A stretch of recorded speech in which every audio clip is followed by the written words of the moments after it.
Welcome to Crosswords, the podcast about practical Christianity. What does it look like to walk in Jesus' footsteps?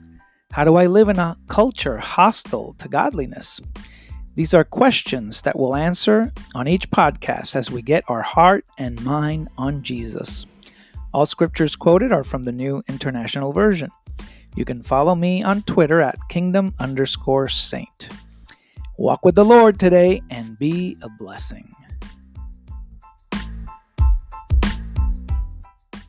People say, don't judge or you will be judged, which is actually a quote from Jesus. It's actually the first verse of Matthew chapter 7. Sometimes people say, what goes around comes around, and many other proverbs from yore that you may be familiar with. The fact is, though, that we make judgments every day. You can't make it through the day without making some kind of judgment. You judge for yourself what you must do and what decisions you must make as you make it through the day. So judging sometimes takes a lot of work, and it often takes an emotional and mental toll on us, the things that we are faced with judging. So today we are going to learn how to judge, because the things that Jesus says in this chapter, Matthew chapter 7, are really qualifiers on how to make a right judgment, because we must judge. There are some things that we shouldn't judge, but most of the times we have to make a judgment. And we will qualify the kind of judgment Jesus is speaking of when he says, do not judge. He wants us to judge rightly, not refrain from judging completely. And judging rightly is something that a disciple is called to do by God himself. But if we judge wrongly, we're going to find ourselves alone, exhausted, and ostracized by people and by God himself. So let's dive into this section of the Sermon on the Mount, because that's what we're still looking at here in Matthew chapter 7. This is actually the last chapter on the Sermon on the Mount. Reading from God's Word version, it says, stop judging so that you will not be judged. Otherwise, you will be judged by the same standard you use to judge others. The standard you use for others will be applied to you. So when he says stop judging, or in the NIV, do not judge, and many other translations, it doesn't mean that we're going to now do away with all the things that we should judge, like civil kind of judgments, as Romans chapter 13 indicates. There's still a system of judgment that we must have in this world. There are laws that are made where judgment is required to convict criminals of civil or moral disobedience. So it doesn't mean that we don't do these things or not exercise church discipline, as outlined in Matthew chapter 18. If you read that chapter where Jesus tells us how to deal with somebody else sinning against us, there is a judgment that has to be made eventually to undergo those things.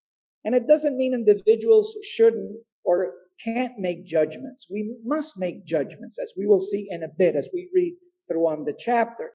The word judge right here in this verse is translated from a Greek word, krino, which is also found in many other passages that speak about Jesus being a judge, as in John chapter 12, verse 48, Acts 17, 2 Timothy 4:1. And the meaning of this word is to condemn, as in to punish, indicating that something is forbidden or something is presuming to determine your state of salvation. So we are not to judge somebody as evil or as good. We're not to judge somebody, oh, you should go to hell, or that one's not going to hell, because we don't belong making those kinds of judgments. Jesus himself in John chapter 12, verse 47 said that he did not come to judge, but to save. So in that same vein, Jesus didn't come to condemn. There is going to be a time when that is going to happen. But similarly, we as Christians, as his disciples, just like Jesus didn't come to judge in that way, so we too must refrain from that type of judgment, as if we're condemning somebody, as if we're saying somebody is not worthy of being saved or has gone beyond the point of salvation. Judging as somebody morally wicked or morally good. They might do some things that are wicked. They might do some things that are good. But as Paul himself says in 1 Corinthians chapter 4, verse 5, we ought not to judge anything before the appointed time. Wait until the Lord comes, he says. He will bring to light what is hidden in the dark and reveal people's motives. So on the same vein, we have to be very careful of not judging with those kind of presumptions. That's the kind of judgment Jesus is saying we need to refrain from here in this chapter. When Jesus says to stop judging, he is saying stop using your presumptions, your prejudices, or your preferential biases in your judgments, because you do not know your own heart. How are you going to know somebody else's? That's why communication is so important, as to avoid us presuming about what somebody else may not be thinking, or may be thinking, or not doing, or doing. We can't be quick to jump that gun. Otherwise, we're going to find that measure that we're using to judge used against us. That's what Jesus warned us here in that verse. He says, be careful, because the same measure will be applied to you. We can call that the boomerang effect. People call it many different things in the world. They call it karma. Right? You ever heard of that, right? Instant karma. What is that? It's something that doesn't exist. It's what Jesus is saying here, okay? That however you judge and whatever you do is going to be done back to you. That's just a universal law. That's a spiritual, moral, universal law. You can call it, don't dish it out if you can't take it. Some people say it that way. Some people say what goes around comes around. Some people say you're going to get a taste of your own medicine here. So we call it many different things, but it's that boomerang effect. And you probably have found yourself getting hit in the back of your behind, right, with the boomerang that you used on somebody, which is why Jesus says, look, instead of making a judgment, instead of presuming about people and trying to stand on your own moral high ground, which, by the way, you don't belong there. There's only one that is able to stand in that high moral ground, and his name is Jesus.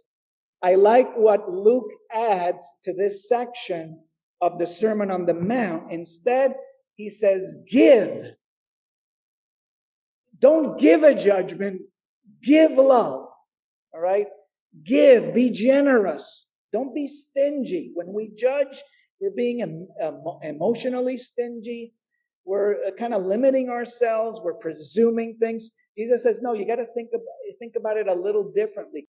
Be generous, because God has been very generous to you. So give, because in the same measure that you give, you will also receive. And I like his explanation here. He says, a large quantity, pressed together, shaken down, running over, will be put into your pocket. The standards you use for others will be applied to you. Remember that.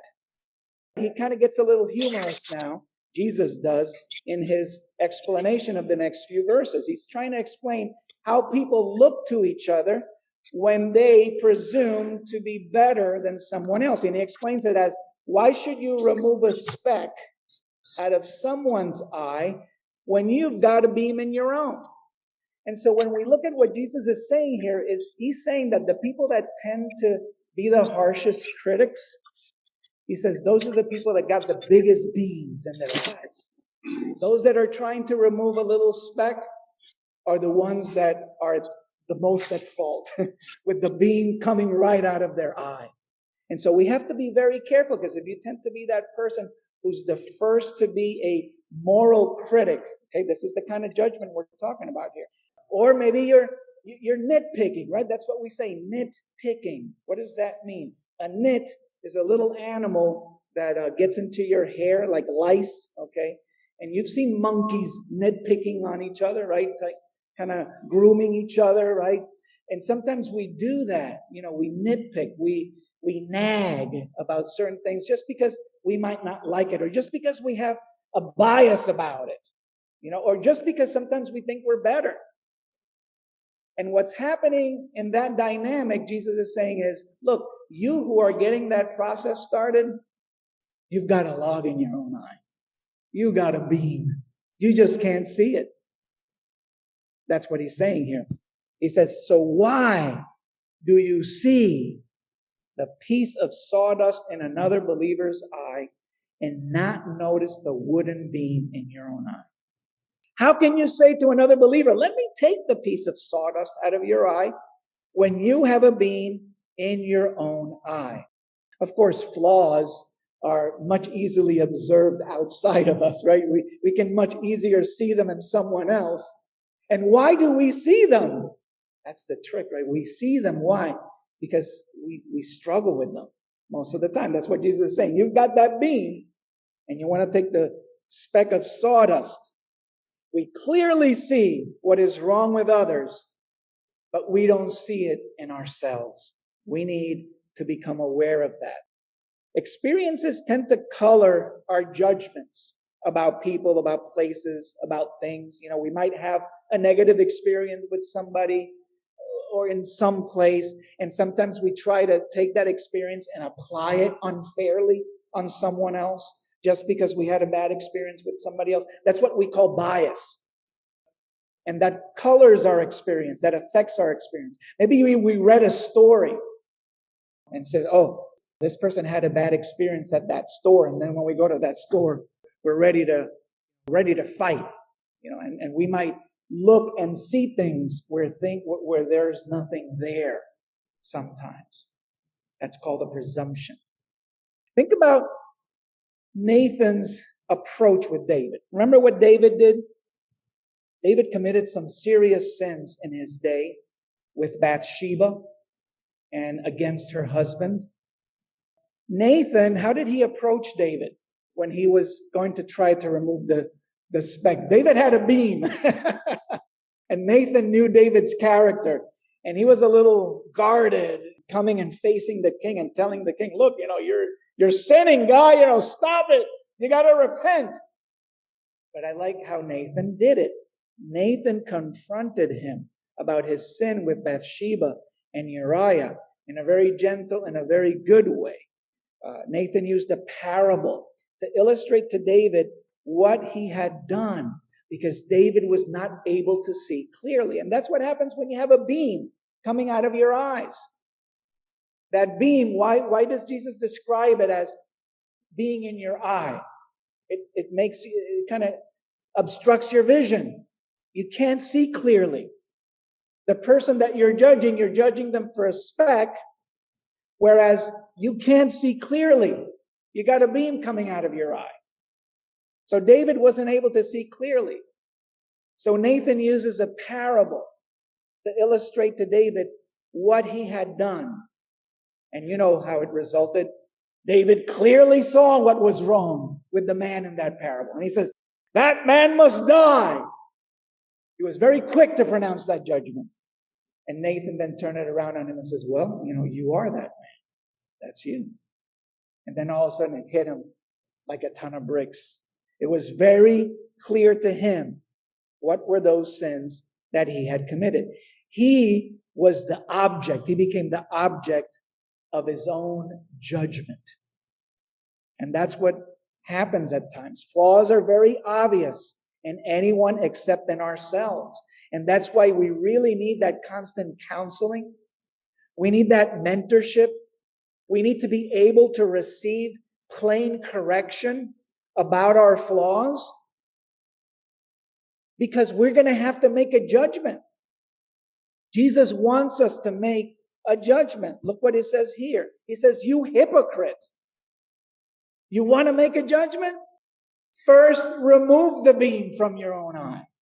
Then you will see clearly to remove the piece of sawdust from another believer's eye. I love here how he compares the flaws between the observer and the person being criticized, between the one who's judging and the one who's receiving the judgment. Did you get that comparison there? If I am prone to trying to make a judgment about some speck, something small, that means I've got the bigger problem. Do you see what he's saying? Did you get that? Before I'm tempted to make a judgment, I have to first assess and say, okay, am I having the same problem?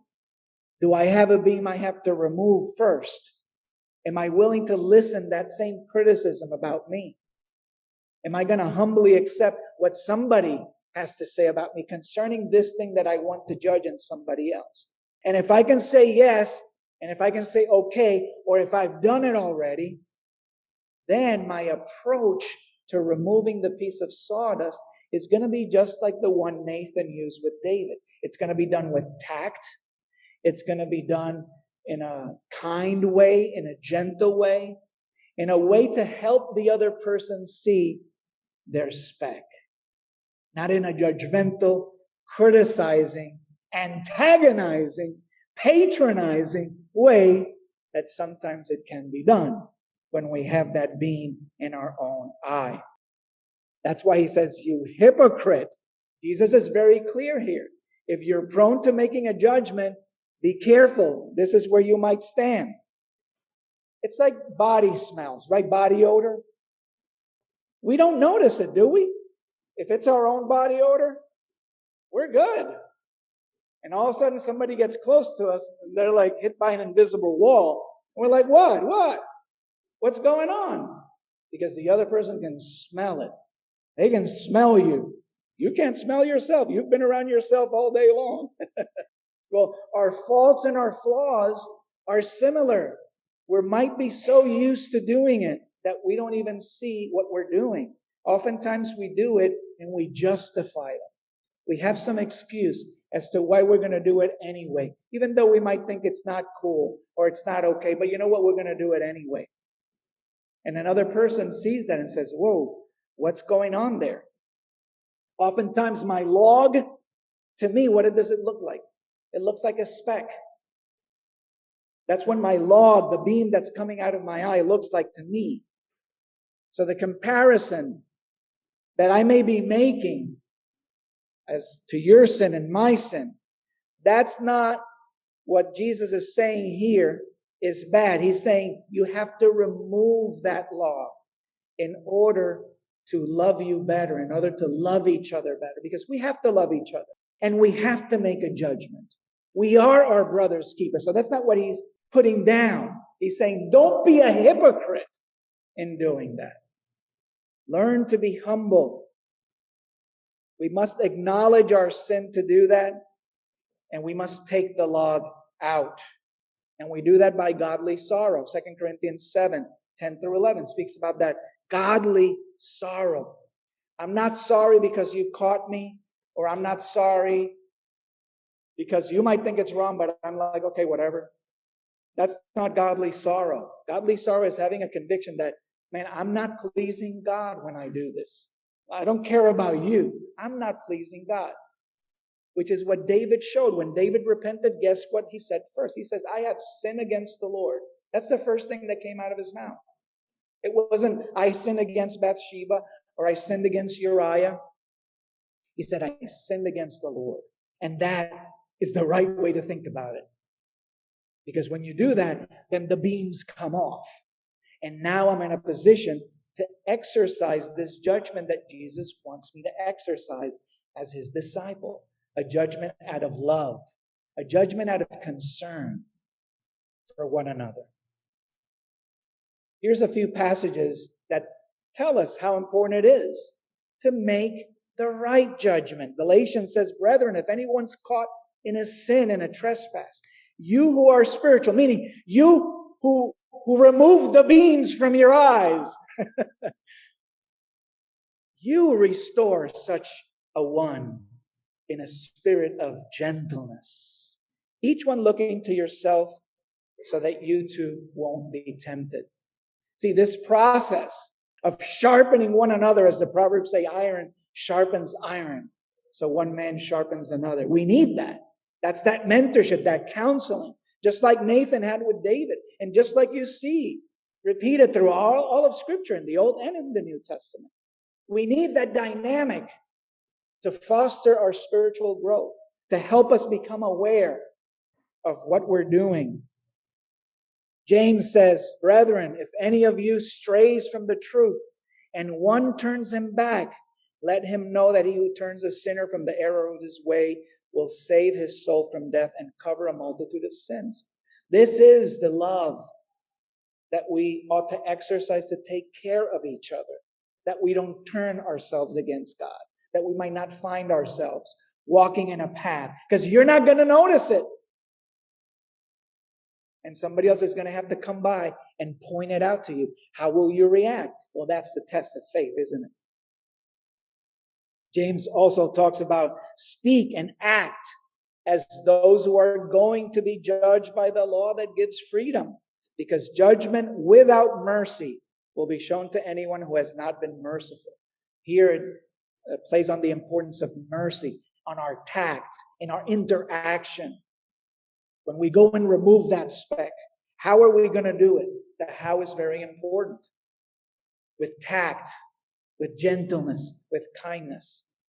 And that's how you're going to do it if you don't have a beam in your eye. That's how it's going to come across. So another thing that kind of stands out to me in this analogy, this metaphor that Jesus is using here with the beam and the speck, is that even a tiny speck in someone's eyes is worth attention. Don't let the speck become a beam in the other person's eye, in other words. But a speck, yes, it's important to remove. So Jesus is not diminishing that at all. Even a tiny speck is worth our attention as we love one another. But we need to be careful. We need to be sensitive. And then in the next verse, Jesus gives us a warning. He says some people are not going to want to be helped. No matter how careful, no matter how sensitive you are in dispensing that pearl of wisdom, in dispensing that holy word of God to help that other person get back on track. Jesus says some are going to be pigs and dogs. That's how he describes them. And so he says, don't give what is holy to dogs or throw your pearls to pigs. Otherwise, they will trample them and tear you to pieces. Some of us have had that experience, I'm sure.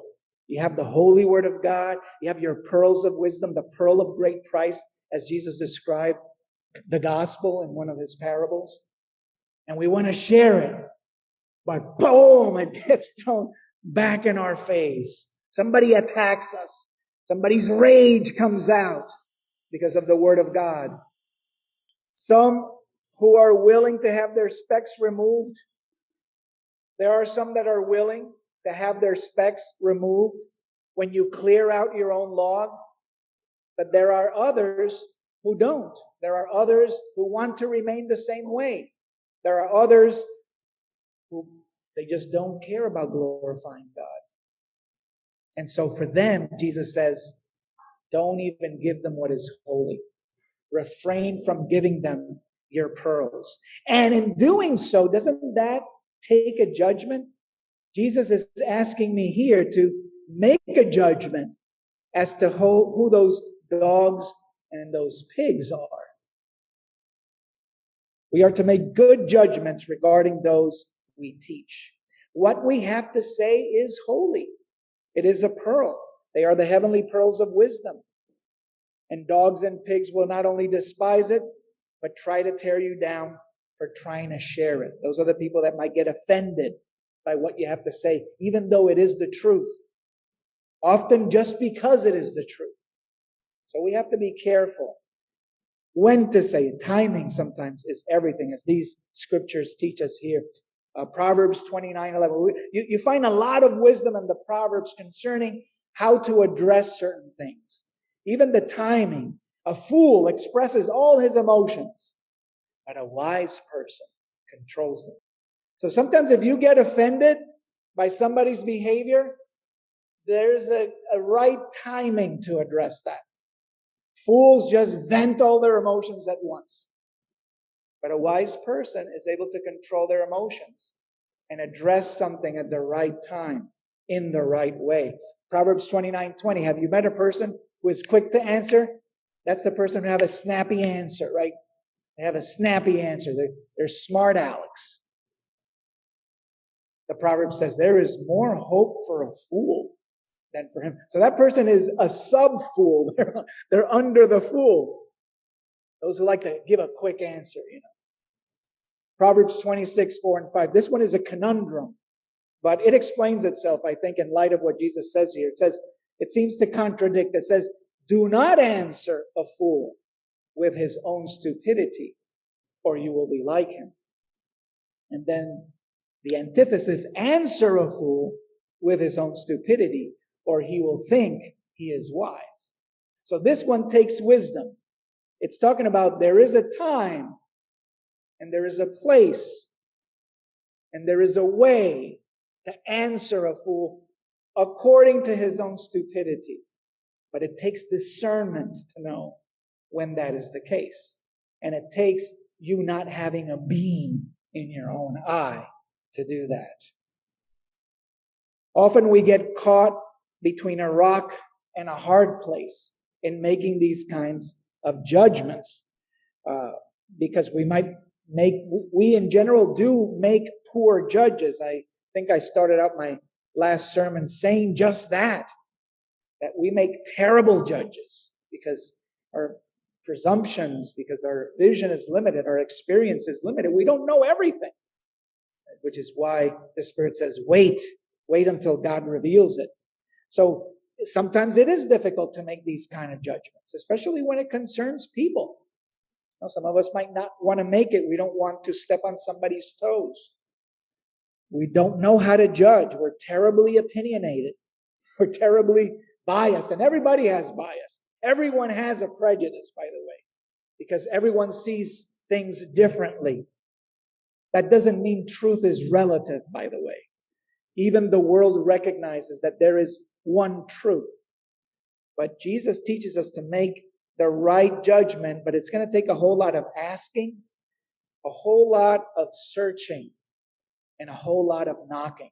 This is how these sayings are all connected together. Sometimes when you read Matthew 7, you think that he's kind of switching gears in the middle and talking about something else completely different. But this is all within that same vein of these interpersonal relationships that call for us to make a judgment in the relationships that we're having. This is all along the same vein, which is why he's saying, look, ask and you will receive, search and you will find, knock and the door will be opened up unto you. Everyone who asks will receive. The one who searches will find.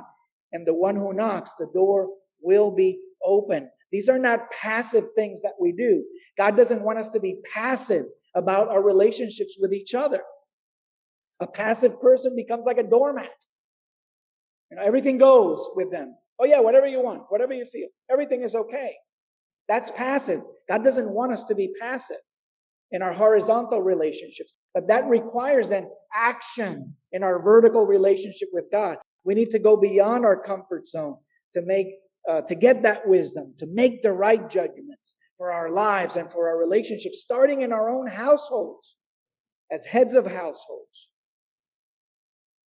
Our lives are not to be lived by the seat of our pants or by the luck of the draw or by any other such nonsense. There needs to be a premeditated walk. And that's why we ask. That's why we search. That's why we knock. In the absence of these decisive spiritual goals, what do we end up doing? We end up conforming to our sinful nature. In the absence of searching diligently for God's involvement in our lives and asking Him, what tends to happen? We're going to go with our hearts. We're going to go by the way that we feel. We're going to go by our own sinful nature. And we're not going to find ourselves receiving blessing because we're going to end up judging by that bias of our heart. We need wisdom. We need insight, which is why Jesus is encouraging us here to ask, to seek, to knock, because God is there ready to give you what you need. He's right there. He's not far away to give you the wisdom, to give you the experience, and to give you what it is that you're looking for so that you can make those right judgments in your life and with your family and with the family of God, and your friends and your neighbors. He is right there because He desires to give you what you need, but He wants you to ask. He wants you to search. He wants you to knock with earnestness, with diligence, with perseverance. That's what it takes to walk that narrow path. It's like a good athlete. You need to develop these habits to being in the Word of God, to being in prayer, to strengthening your connection. Those of us here who are married knows that that's what it takes to have a good marriage, a growing marriage. It needs that kind of attention. It needs the constant asking and seeking and knocking, does it not? The same kind of dynamic is required in our families, in our households. Well, in order for any of you to thrive, you need that same dynamic first with the Lord. And that way my biases are not going to get in the way. Now, when I have to make a judgment, which is almost every day, isn't it? If I'm well connected with my Lord, I'm going to be able to walk without fear of bias or prejudice in how I look at you. Because I know what I look like to God, and I understand His mercy. And that alone makes me better at judgment, doesn't it? Than if that connection is non-existent. He illustrates how ready He is to help us in these next verses. If your child asks for bread, would any of you give him a stone? Or if your child asks for a fish, would you give him a snake? Sometimes we're afraid of what God is going to give us. And worse yet, sometimes what we do, because we haven't developed that connection with God enough, we think God is not interested in what we have to do. And so we pursue it all on our own, don't we? And somebody asks us, well, did you pray about it? And we're like, maybe. And, maybe I thought about it, but I didn't really pray about it. I didn't really seek. I didn't ask. I didn't knock. Because maybe God is not interested in my career. Or maybe He's not interested in what I'm doing at school. And so we then all go and put all our energy in us trying to make something happen for our life. When God is there, hey, I'm ready to give you a fish because you're asking me for a snake. It looks like you're trying to look for a snake on your own. And you don't know the difference. But I'm here, ready to give you a fish. Sometimes you don't know that you may be asking God for a stone. But He's waiting to give you some bread. You're out there putting all your energy and all your might, thinking that you're getting some bread. You're just drawing up a stone every single time. Because you can't see. So you got a log. Maybe you got a log on both your eyes. You can't see what's going on. Jesus says, even though you are evil, I love how open and honest Jesus always is. He says it like it is. Even though you are evil, yeah, you are. You find that offensive? Jesus calling you evil? I know I am. And I know it's only by His mercy that I have forgiveness. I accept that. Can you accept that? Because you are evil. And yet, even though you are, you know how to give good gifts to your children. How much more is your Heavenly Father ready to give you what you really need, what is best, when all that you are picking around yourself in your pathetic life are stones? He wants to give you bread. So this all comes down to the golden rule. Always do for other people everything you want them to do for you. This is the meaning of Moses' teachings and the prophets. Do to others what you would want them to do for you. This is what started out, don't judge. It started out as, don't use your presumptions to judge. Don't go by your presumptions. Don't go by your biases. Learn to yield. Learn to ask God. Learn to give. To finally, the golden rule. Just do for them what you would want them to do for you. Oh, but they're evil. They're very selfish. I'm not going to do anything. Do not judge. Do for them. It doesn't matter if they do or don't do for you. That's not what he's saying here. That's actually another rule. See, because there are a few rules here of human conduct. Some people go by the iron rule. Do to others as you like before they do it to you. And that's the rule that they live by. Live and let die. Some are a little more civil and go by the bronze rule. Do to others as they would do to you. Some are even a little more refined and go up to the silver rule, which is the negative of the golden rule, but it still sounds very self-centered. Do not do to others what you would not have them do to you. And a lot of us live that way. And we think that that's the golden rule. But it isn't. It sounds like it, doesn't it? But it's put in the negative. Don't do to them. Oh, I wouldn't want them to do that to me, so I'm not going to do that. But it's still what's driving that though? Is it love? Think about that. All these rules here it's me at the center of it. It's my heart. It's my selfishness. I aim to please myself. Look out for number one. I'm number one. Whereas what Jesus is telling us is completely different. He says, no, yourself is the problem. You got to take the beam out of your eye. And you have to learn to love and do for others as you would want them to do for you. And that's only possible when you're free of fear, shame, or guilt. Do for people. All these other rules of human conduct that try to copy this golden rule are just self-centered and arrogant. And all of these really stem from fear.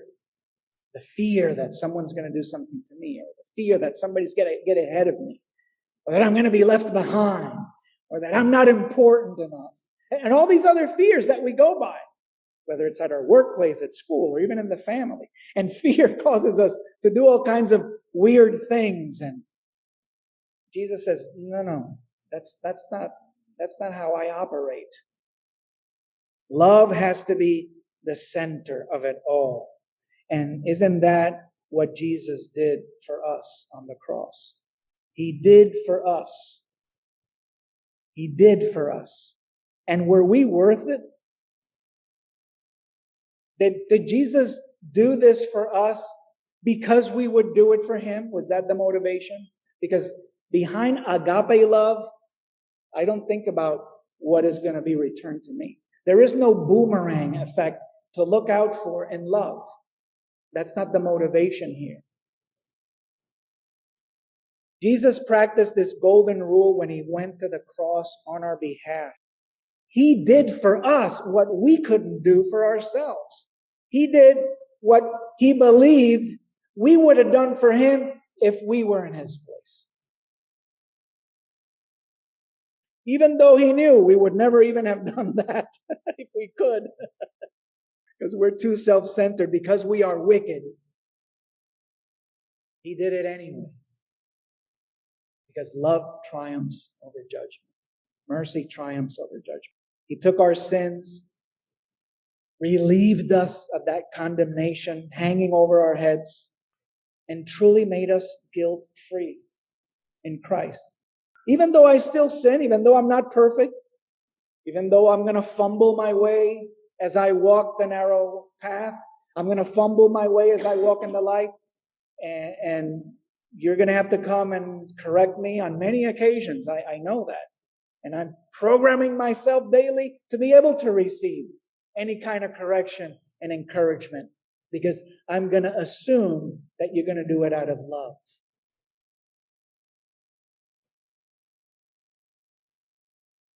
But I'm thankful that he did it to teach me that way. He triumphed over all the evil that would have kept us from sharing an eternity with him. And so because of this gospel, because of him giving his life and showing the power behind the gospel, the power of the resurrection, that there truly is life, that death has truly been conquered by Jesus. I mean, that's a visible sign for all of us here, for all eternity, that the grave was conquered, that there is this power. And God wants us to experience some of that right now. So when we join Jesus in this death through baptism, we escape that condemnation. We are given a guilt-free conscience. You can actually live guilt-free, even though you're a sinner, because you're in touch with that mercy and that peace that God has for us. And when we join Jesus in that watery grave of baptism, that's when we pledged our loyalty to Him. That's when we denied ourselves and surrendered our souls to Christ, because we understood that He purchased us for a better life. So now what do we do as we walk forward? We want to make sure that we live pure lives pleasing to Him. Make sure that our judgments are right, learning to judge correctly, making sure that we're asking Him, that we're seeking Him, that we're knocking on His door every day for wisdom, for favor, because that's what He wants to give us as our Father. And let's continue to seek His face until He returns, or until it's our time to go. May you have a blessed afternoon.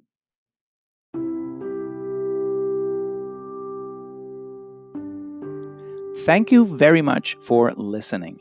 I hope the Lord gave you insight into conforming to Jesus with today's message. I always appreciate feedback. You can send me your thoughts, musings, and comments directly through the Anchor app. You can also contact me on Twitter at kingdom_saint. Walk with the Lord today and be a blessing.